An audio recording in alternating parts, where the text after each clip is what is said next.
Boa noite, queridos amigos. É com muita alegria que aqui me encontro. É sempre uma satisfação imensa estar participando das atividades da nossa estimada instituição André Luiz. Meus amigos, há alguns dias atrás, eu fui tomado de surpresa com a visita de um amigo que queria conversar comigo. E ele quis fazer uma espécie de um desabafo. Eu preparei-me para ouvi-lo. Ele então começou a falar de uma situação muito particular, muito familiar.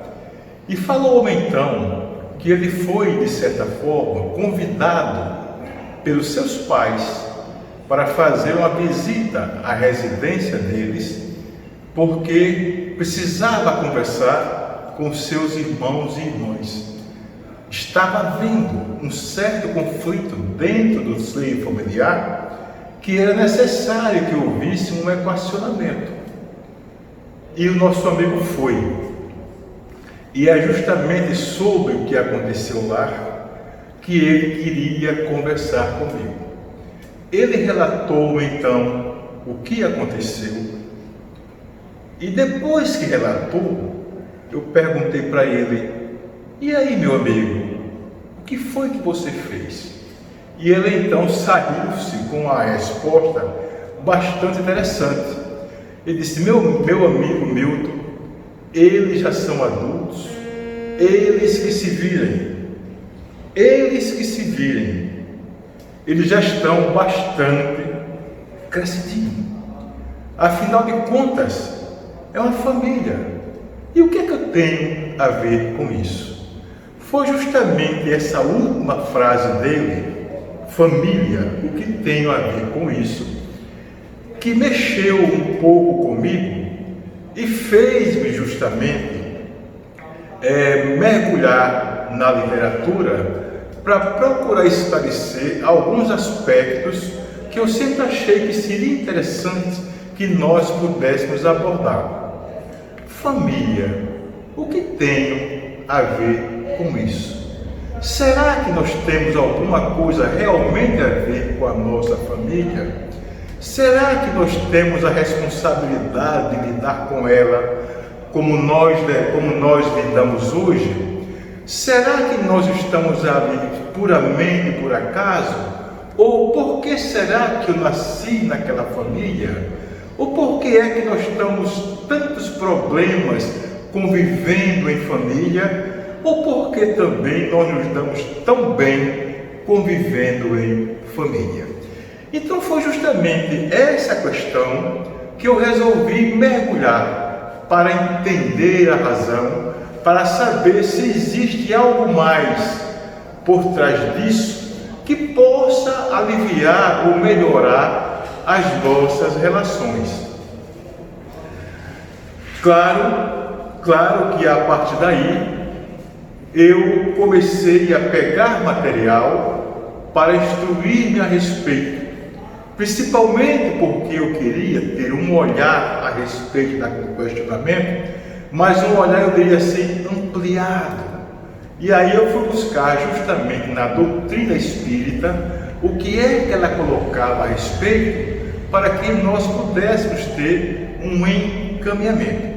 E é justamente sobre esse material, fruto da nossa pesquisa, que eu vou compartilhar com vocês. Ousadamente, eu dei o título da palavra final do meu amigo, que foi família, o que tenho a ver com isso? Vamos começar então. No princípio das minhas pesquisas, eu deparei-me com uma música de Lulu Santos, chamada Toda Forma de Amor. Essa música é linda e eu gosto muito das composições de Lulu Santos, porque eu as acho simplesmente fantásticas e muito dançantes. E em Toda Forma de Amor, tem um trecho da música que mexeu comigo e chamou a atenção. Eu espero que a minha voz não falhe. Que diz o seguinte: eu não perdi para nascer, eu não perdi para perder, nem vou sobrar de vítima das circunstâncias. E ele prossegue dizendo: você é bem como eu, conhece o que é ser assim, só que dessa história ninguém sabe o fim. Ou seja, chamou a atenção essa parte da música, porque ele diz: eu não pedi para nascer. E aí começou o meu questionamento: será? Será que nós não nascemos para nascer? Não pedimos para nascer? De outro lado, ele também nos diz: não vou sobrar vítima das circunstâncias. Ou seja, ele está considerando como se a situação que ele estivesse vivenciando, com quem ele está dividindo a experiência, fosse uma coisa que, como se obra do acaso. E aí eu trouxe para o meu tema, também me perguntando: será que a formação das famílias é ao sabor das circunstâncias? Será que ela está criada praticamente ao acaso? Em seguida vem um outro trecho também da música que é interessante, quando ele diz: conhece, você é bem como eu. Ou seja, demonstrando que há afinidade, a sintonia. Você é bem como eu, conhece o que é ser assim, demonstrando que, apesar das circunstâncias que alegou, de estar vivendo situações que nós não sabemos até que ponto estão sendo positivas ou negativas, mas mesmo assim, entre eles tem uma afinidade de pensamentos, uma afinidade de ideias. Há uma sintonia existente entre eles. Feito isso, resolvi mergulhar na questão família. E aí o material na qual eu estava pesquisando, ele me diz o seguinte: é que o conceito de família é associado a um grupo de pessoas que juntos formam a estrutura familiar, exercendo cada um desses membros um papel diferente nesse contexto. E prossegue ainda o material informando: apesar do modelo familiar ter sofrido muitas transformações ao longo do tempo e também levado em conta as chamadas diferenças culturais entre o Ocidente e o Oriente, este núcleo representa a base de uma sociedade, contribuindo para a evolução pessoal e do grupo como um todo. Nossa, é simplesmente fantástico. A família é colocada como célula da sociedade, o princípio de tudo. Mas acontece que nós observamos também que o papel da família, ele vai muito além do ensinar o que é certo e o que é errado. Porque o propósito dela, o objetivo dela é formar indivíduos afetuosos, conscientes, tolerantes, pacientes, respeitosos, autoconfiantes e felizes. Parece uma proposta, sei lá, fora da imaginação, mas na realidade essa é a missão da família. Para isso é que ela existe, para isso é que no seio dela as pessoas trabalham como se estivesse dentro de um grande caldeirão, justamente acertando as suas diferenças, caminhando na direção da proposta maior, que é a ética que nós acabamos de colocar. Feito isso, eu comecei a me questionar: meu Deus, mas finalmente, para que serve a família? Para que serve a família? E eu, como uma forma de esclarecer, e para não ter que ficar apenas com o meu ponto de vista, eu perguntei a um amigo muito pessoal. Eu perguntei a ele: fulano, na sua ótica, para que serve a família? Esse meu amigo então me deu uma resposta interessante e surpreendente. Veja que resposta interessante ele me deu. Milton, sabe aquele cheiro de café que lembra o colo da vovó? A canção que a sua mãe cantava para você antes de dormir? A brincadeira que você tanto se divertia com seu pai? São essas lembranças que permitirão que a pessoa seja segura, alegre, agradecida. São esses pequenos e fundamentais detalhes que contribuirão para se ter uma vida plena de contemplações e gratidão. É para isso que serve a família. Nossa, mãe, essa resposta, que tem inclusive um viés poético, realmente mexeu com o meu interior. Para mim foi profundamente surpreendente. Mas de certa forma nós observamos que essa resposta colocada pelo meu amigo é uma resposta que nós poderíamos dizer assim, até certo ponto glamurosa. Mas o dia a dia da família tem os seus lados glamurosos, mas também tem os seus lados não tão glamurosos. Trouxe um exemplo para que nós possamos aclarar essa questão. Por exemplo, até algum tempo atrás, a Rede Globo exibia um seriado chamado A Grande Família. Eu não perdia um. Se eu perdi algum, eu não me recordo, porque eu achava simplesmente fantástico assistir justamente a família, e porque também os atores eram simplesmente figuras extraordinárias. Os papéis que eles desempenhavam eram simplesmente fantásticos. E uma outra coisa que me chamou a atenção no seriado Grande Família era o tema musical.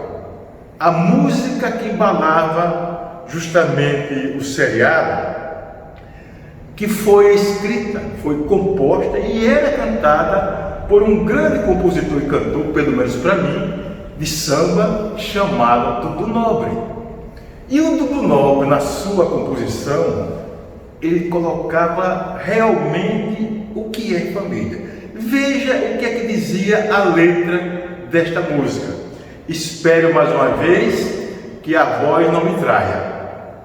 Diz o seguinte: esta família é muito unida e também muito oriçada, brigam por qualquer razão, mas acabam perdendo o perdão. Pirraça pai, pirraça mãe, pirraça filha. Eu também sou da família, eu também quero pirraçar. Catuca pai, catuca mãe, catuca filha. Eu também sou da família e também quero caducar. Perceberam, gente? O lado glamouroso e não tão glamouroso colocado nesta composição poética do Dudu Nobre? Esta família é muito unida, laços sólidos, indissolúveis. Mas mesmo assim, com tanto amor existente entre seus membros, ela também é muito oriçada. Tem hora também que a turma quebra o pau. Quebra o pau. Há muita discussão, há muitos momentos de desatenção. E aí, como diz o Dudu Nobre, brigam por qualquer razão, mas acabam pedindo perdão, porque o amor entre eles fala mais alto. Então esse é justamente eu diria assim, o espelho de praticamente todas as famílias, muito unida, mas também muito oriçada. O interessante é que o seriado, ele retrata de forma cômica os problemas cotidianos de uma família de classe média baixa brasileira, fazendo comentários sobre a realidade nacional. Ao longo de cada episódio são discutidas questões sociais como a falta de dinheiro, o desemprego, e problemas familiares, todos sempre com um viés humorístico. Muito interessante a forma como a abordagem é feita da família. Mas, aprofundando um pouco mais o nosso entendimento, o nosso aclaramento, nós fomos buscar no Livro dos Espíritos se tinha algo que justificasse ou aclarasse essa ideia de nós vivermos em famílias ou de nós vivermos em sociedades. E aí encontramos Allan Kardec questionando os seus orientadores espirituais, lá na pergunta e consequente resposta 766 do referido livro dos Espíritos, onde ele pergunta: a vida social está na natureza? E aí vem a resposta que é muito interessante. Certamente, Deus fez o homem para viver em sociedade. Não lhe deu inutilmente a palavra e todas as outras faculdades necessárias à vida de relação. Ou seja, ele está dizendo que Deus, quando nos criou, foi para que nós vivêssemos uns com os outros.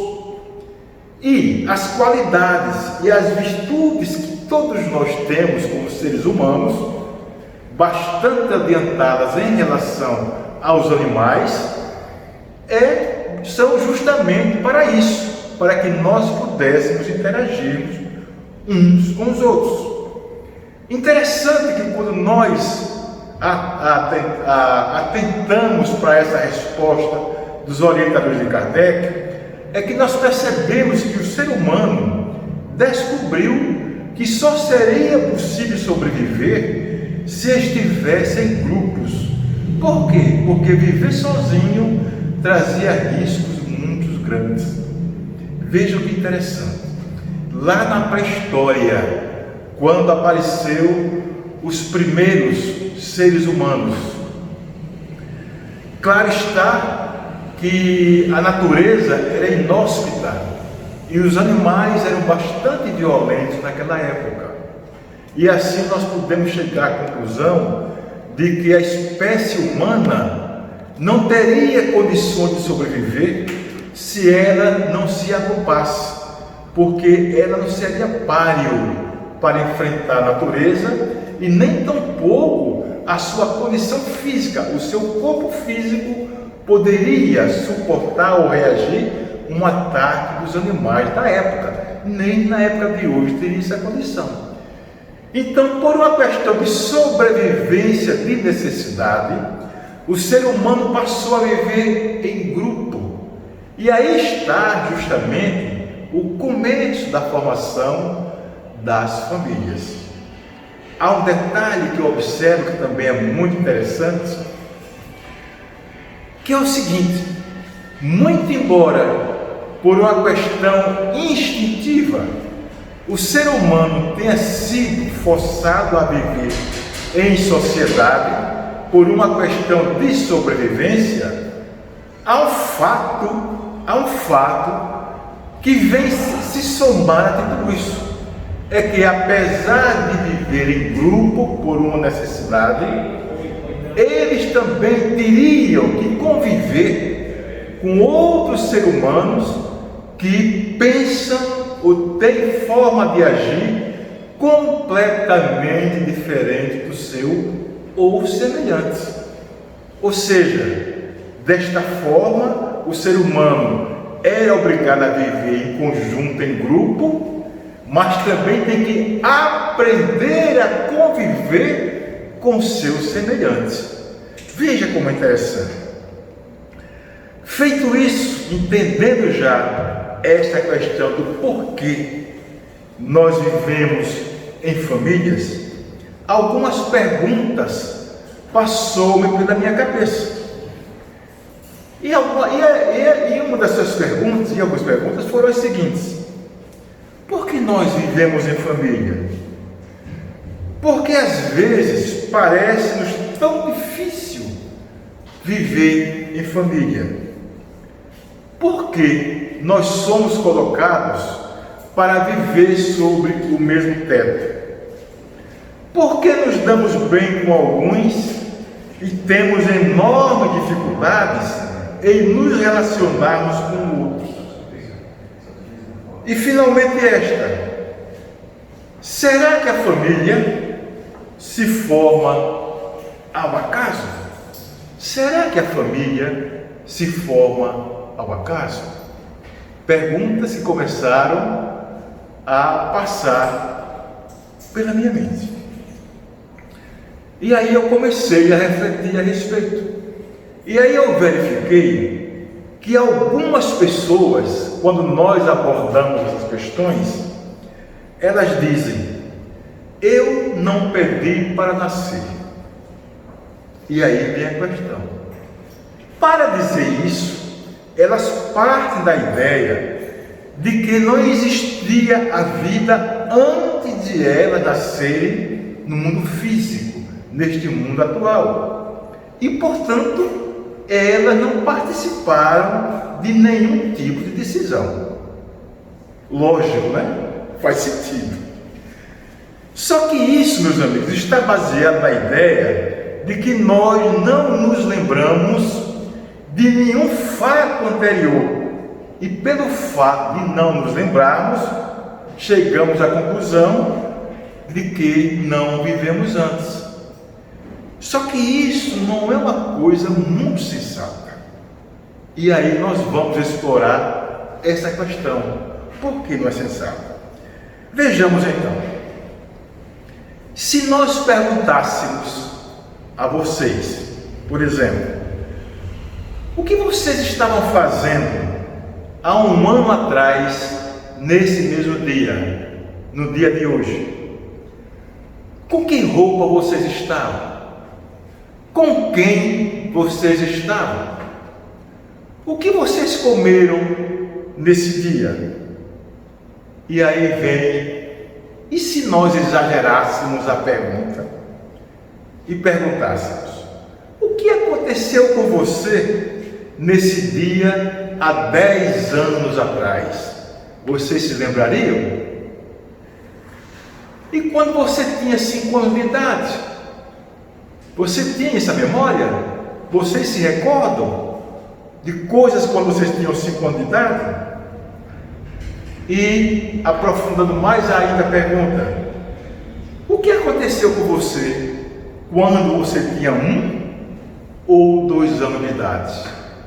Vocês se recordam? Uma bela provocação, né, meus amigos? Mas aí onde vem a questão: o fato de não lembrar não significa que vocês não viveram nesse período. Todos nós vivemos nesse período, só que nós não nos lembramos. Por isso é que a pergunta anterior, a questão anterior, não é muito sensata. Ora, meus amigos, a maior parte da nossa infância nós apagamos. Dessa forma, não vale o argumento de que não se lembra. De que não se lembra é porque não viveu, não existiu.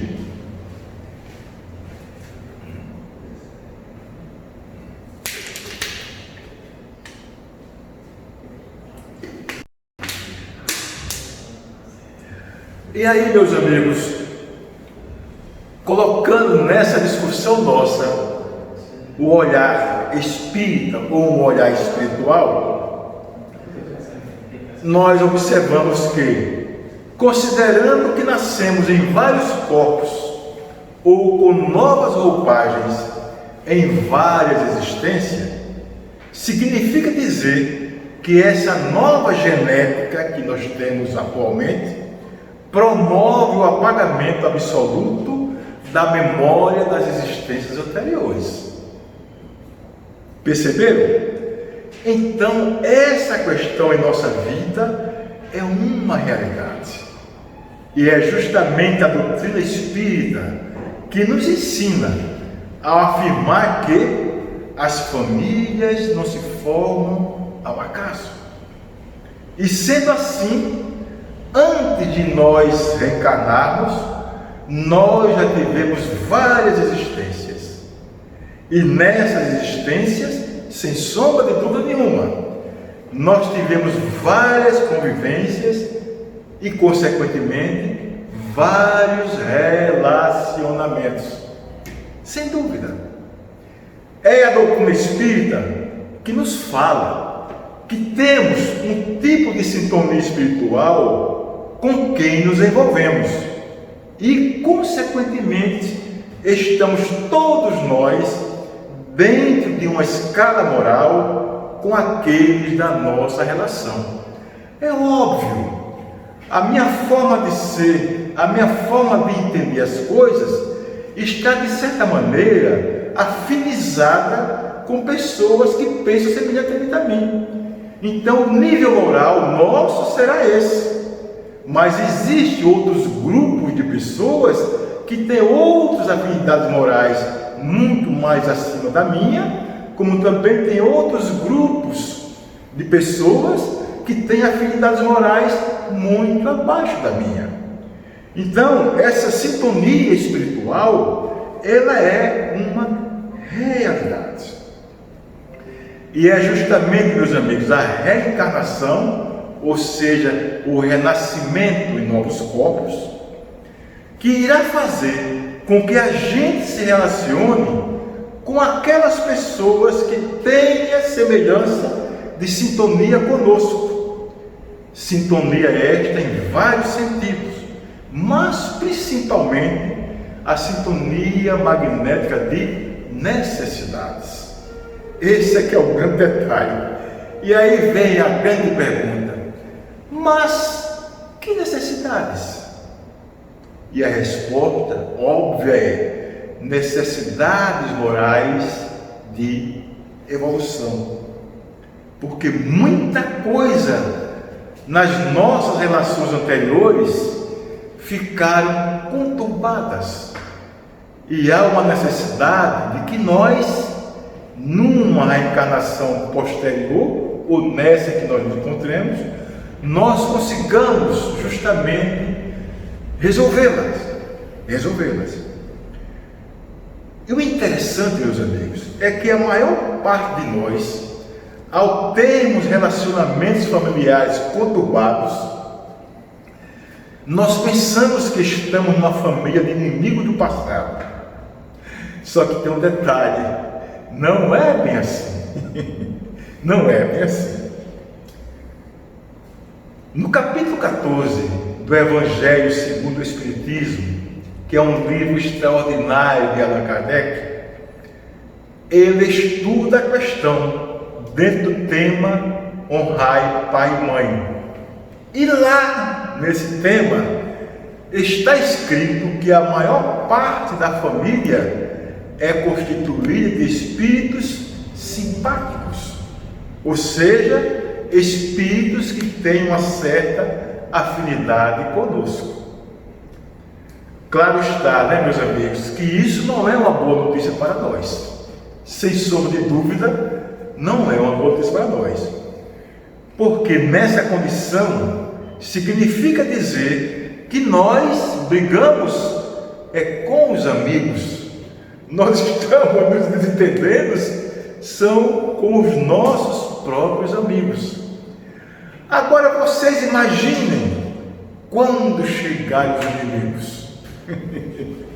Imaginem, porque eles vão chegar. Vai haver um momento que, até pelo processo evolutivo, nós teremos que encarar essa realidade e equacionar as questões que estão mal resolvidas.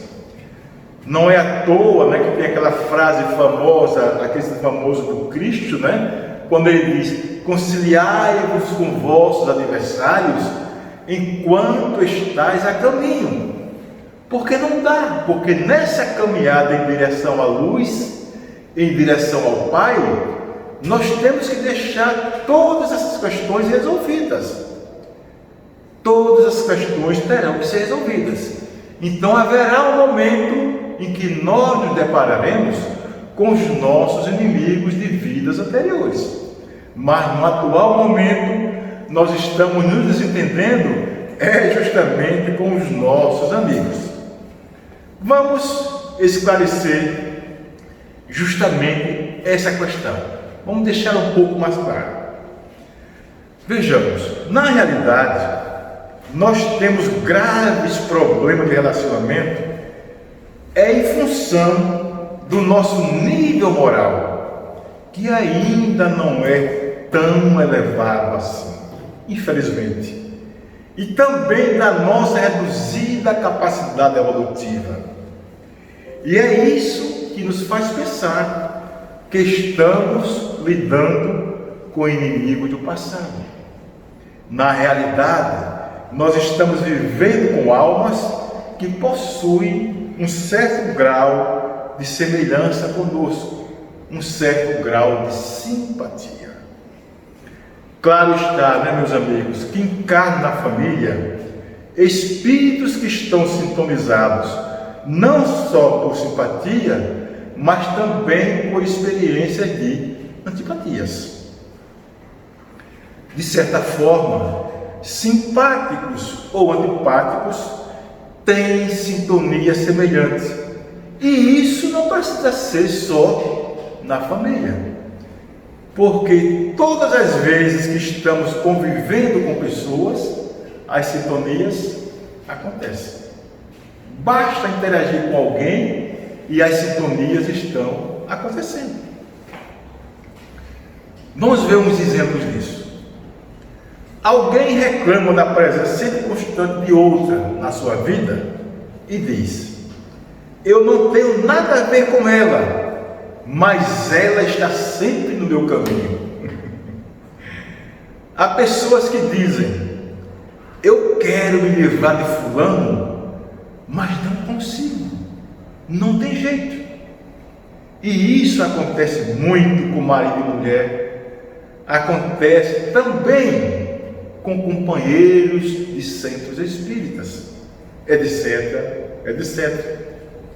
As pessoas estão sempre se encontrando. É como se houvesse um imã que as atraísse. Na realidade, é um imã. É o chamado campo magnético das semelhanças. É o campo magnético das semelhanças.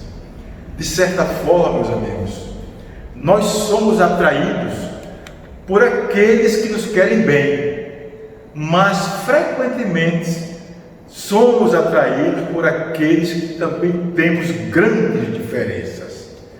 E aí vem, mas por quê? Por que isso acontece?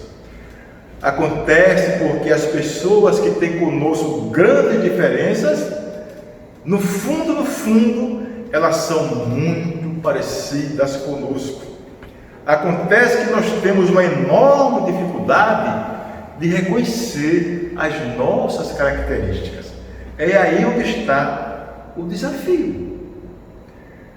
É muito comum alguém dizer: ela não tem nada a ver comigo, mas quem está de fora olha e diz: olha como são parecidas. Cara de um é o focinho da outra. E a pessoa se ofende e diz: não, eu não sou assim. Eu tenho um exemplo pessoal a esse respeito. Eu conheço uma família onde acho que são quatro irmãs. São quatro irmãs. E eu me relaciono muito bem com todas elas, em especial com uma delas. São todas minhas amigas. Só que elas têm um detalhe: elas brigam muito entre si, só vivem se atritando. A menor questão estão na maior discussão, não tem jeito. E acontece que quando essas questões acontecem com elas me alugam e eu passo a ser um bom ouvinte. Eu sou um ouvido gratuito. Então, uma após a outra, geralmente me chamam e aí desfilam o seu rosário de lamentações. Inclusive, destilam o seu véu contra a outra. Contra a outra. E é engraçado que logo depois que elas vão embora e que eu tenho esses contatos com ela, é que eu começo a observar como são parecidas. Como são parecidas. Não tem diferença nenhuma. Não tem. Acontece, meus amigos, que nós temos uma característica interessante, que é a de tornar inconsciente conflitos e coisas, escondendo de nós mesmos aquilo que nós não gostamos. O que a gente não gosta, nós abafamos em nós mesmos. E aquilo que nós não gostamos, nós projetamos no outro, transformamos o outro em um espelho e dizemos coisas mais ou menos assim: aquele outro é muito invejoso, ou aquela pessoa é muito brigona. Interessante é que nós não reconhecemos esse aspecto em nós mesmos. É justamente por isso, meus amigos, que Jesus, a doutrina espírita e toda a psicologia moderna foram buscar lá no filósofo do passado, chamado Sócrates, a frase extraordinária: conhece-te a ti mesmo. Conhece-te a ti mesmo. Ora, meus amigos, se nós não nos conhecemos, nós vamos negando aquilo que temos e vamos jogando nas outras pessoas características que são nossas, característica pessoal. E com isso vamos nos relacionando de forma insatisfatória, porque os relacionamentos que chegam até nós, eles se dão por semelhança, sempre por semelhança. Essa semelhança pode ser consciente ou inconsciente, mas semelhantes se atraem, e pessoas que têm muita antipatia entre elas, sem sombra de dúvida nenhuma, também são semelhantes. Parece contraditório, né? Mas é uma realidade.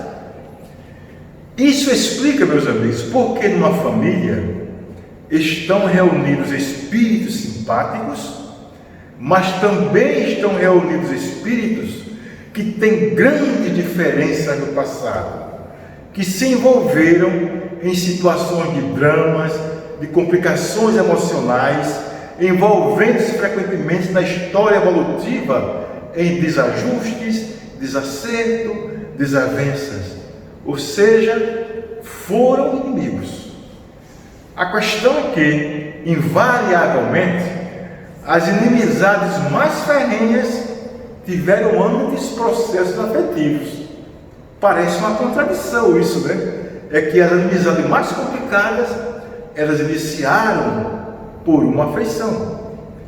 Na nossa vida cotidiana, encontramos pessoas que se dão bem, se admiram e por alguma razão uma decepciona a outra, e como consequência surge um ódio, podendo tudo isso redundar até em crime. Por incrível que pareça, essa é a nossa caminhada. É muito comum que uma pessoa que se magoa enormemente com outra tinha antes uma expectativa de um afeto que não aconteceu, ou que não se confirmou, ou que se desiludiu. Os relacionamentos conjugais, os relacionamentos afetivos são frequentes desse tipo de situação. E aí vejam, se namoram, se admiram, criam expectativa de futuro, e aí alguém do par desaponta-se, decepciona-se, e ao decepcionar-se gera uma mágoa. Dependendo do que suceder a partir daí, teremos notícias de várias situações complicadas, podendo chegar até mesmo a crimes passionais. Então, meus amigos, esses dois são afins ou não? Claro que são. Por quê? Porque havia um afeto antes. É a partir daí que surgem justamente as chamadas complicações espirituais. Quando esses personagens estão no plano espiritual, ou seja, eles estão do outro lado da vida, já desencarnado, surge a oportunidade para refazer os seus laços. E como existe uma sintonia magnética muito grande, essa sintonia irá reger a escolha da futura família, se dando então aquilo que nós podemos chamar de um planejamento reencarnatório. Ou seja, não há o acaso. E aí há de se perguntar: família, o que eu tenho a ver com isso? Temos tudo, né? Temos tudo. Há alguns especialistas, alguns grandes escritores, como André Luiz, Jorge Andréa, entre outros, ele explica justamente como esse processo encarnatório se dá. E eles dizem mais ou menos o seguinte: é que os espíritos, quando se encontram no plano espiritual, ou seja, quando eles se encontram do outro lado da vida, eles concebem a formação de uma nova família. São almas que nascem juntas, uma para apoiar a outra e servir de nutriente para a evolução. Assim são mãe, filhos, irmãos, pai e filho, não importando a posição. Quem no momento passado foi pai, no momento seguinte pode ser filho, e assim sucessivamente. São almas afins que se reencontram, e uns demonstram um relacionamento mais fáceis com uns e com outros nem tanto. Por exemplo, numa família de 5 filhos, onde 3 se dão muito bem e com os outros 2 nem tão bem assim. Consequência justamente dessas questões.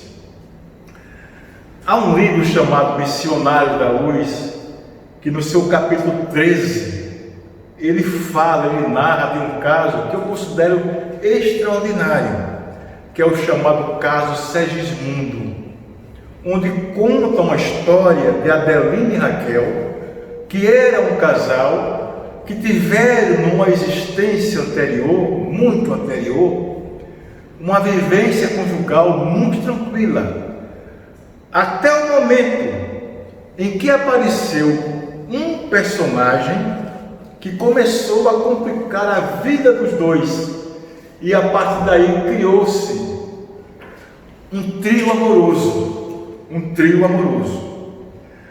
Essa história não se deu bem, porque finalmente Alexandre, que era o terceiro elemento, termina assassinando friamente Adelino, que era o esposo de Raquel.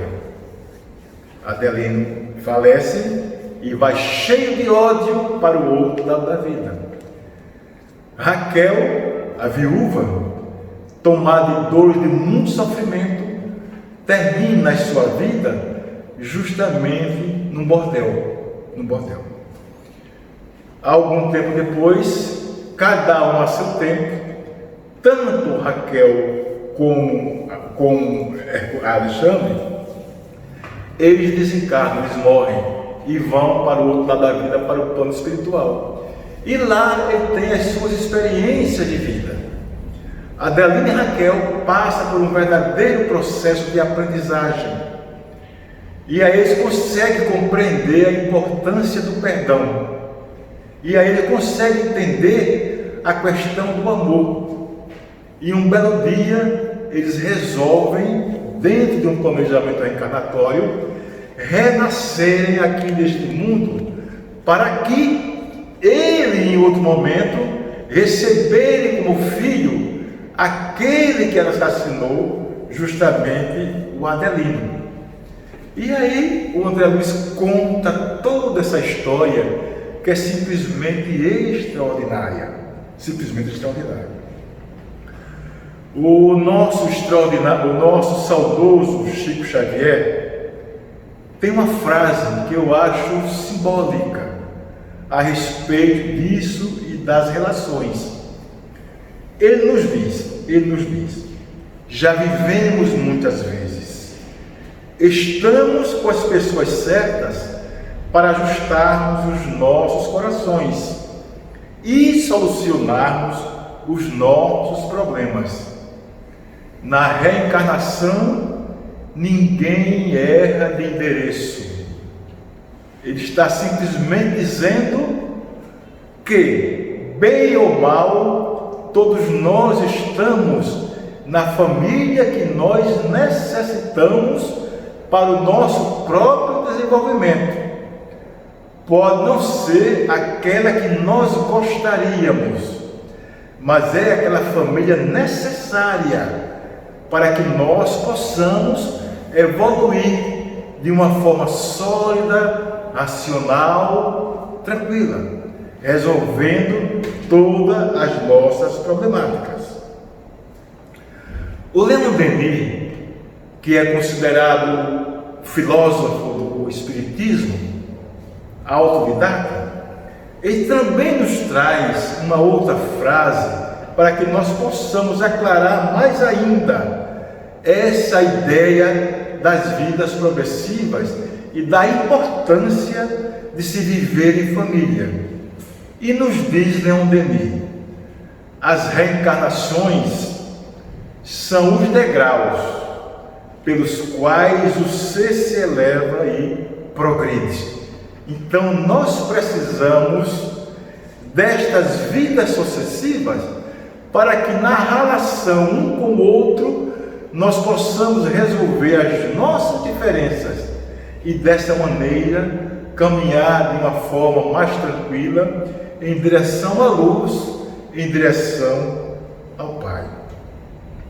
Quando nós vemos isso, nós nos lembramos do estimado Mestre Jesus, modelo e guia da humanidade, onde há um momento em que Jesus está numa residência, está ensinando, está pregando, e de repente aparece alguém dentro da residência e o informa que lá fora estão sua mãe e seus irmãos e que pretende conversar com ele.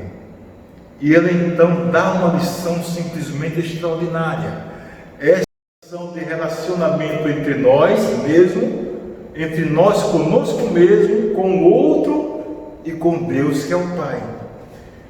E ele nos diz: quem é minha mãe? Quem são meus irmãos, senão aqueles que fazem a vontade do meu Pai? Ou seja, meus amigos, estamos todos nós dentro do seio familiar, justamente para nós aprendermos a conviver uns com os outros. Dessa forma, nós precisamos reformular aquela pergunta inicial da qual nós demos o título a essa reflexão. Família, o que tem a ver com isso? E nós podemos agora, creio eu, imagino vocês também, que após essa nossa reflexão que estamos terminando, nós já podemos dizer com todo o coração: temos tudo a ver com a nossa família, temos tudo a ver com aqueles seres que compõem a nossa família. Como diz o estimado Chico Xavier, nas reencarnações ninguém erra de endereço. Meus queridos amigos, deixo essas reflexões com vocês para que vocês possam internalizá-las posteriormente e chegarem às suas próprias conclusões assim como eu achei. Eu realmente encontrei as minhas respostas. Espero que vocês também encontrem de vocês, baseado nesse material ou em outros materiais que vocês também devem pesquisar. Assim nós damos por encerrada esta nossa participação, essa nossa conversa fraterna, e vamos agora pedir ao Pai amado e ao Mestre Jesus, as bênçãos para que nós continuemos bem. Vamos pedir a todos que encerrem os olhos. Eu tenho sempre o hábito de pedir que feche os olhos, mas porque isso tem um propósito, que é o seguinte: quando nós fechamos os olhos para entrar em prece, nós ficamos introspectivos, e dessa forma os barulhos que vêm do exterior, eles já não nos perturbam mais. Então fechemos os nossos olhos e digamos assim: Pai de infinita bondade, nosso Deus, nosso Pai, nosso tudo, obrigado, Senhor, por tudo que nos tem proporcionado. Obrigado, Senhor, por teu amor e por tua misericórdia divina, já que não dás fardo maior do que aquele que nós podemos carregar. Abençoa-nos, Pai, abençoa-nos, Senhor. Jesus, Mestre amado, modelo e guia da humanidade, reverência de todos nós. Obrigado, Mestre querido, por teu carinho, por tua proteção, por teu amor. Obrigado por estar sempre no comando desta nossa nave-mãe, administrando o desenvolvimento dela e o nosso próprio desenvolvimento. Obrigado, Mestre Jesus, por tuas lições e por teus ensinamentos. E dai-nos a força, a coragem necessária, Senhor, para que nós coloquemos esses ensinamentos e lições em nossas práticas diárias, para que assim, Senhor, internalizando-as, possamos mudar os nossos comportamentos, abandonando o homem velho e assumindo novas posturas baseadas nas tuas lições, assumindo a condição de homem novo em espírito e verdade. Abençoa, Mestre Jesus, aos nossos parentes, encarnados e desencarnados, os nossos familiares, os nossos amigos, encarnados e desencarnados, e todos aqueles, Senhor, que de uma forma ou de outra interagem conosco. Abençoa, Mestre Jesus, os nossos amigos espirituais, os nossos anjos da guarda e os amigos espirituais desta casa.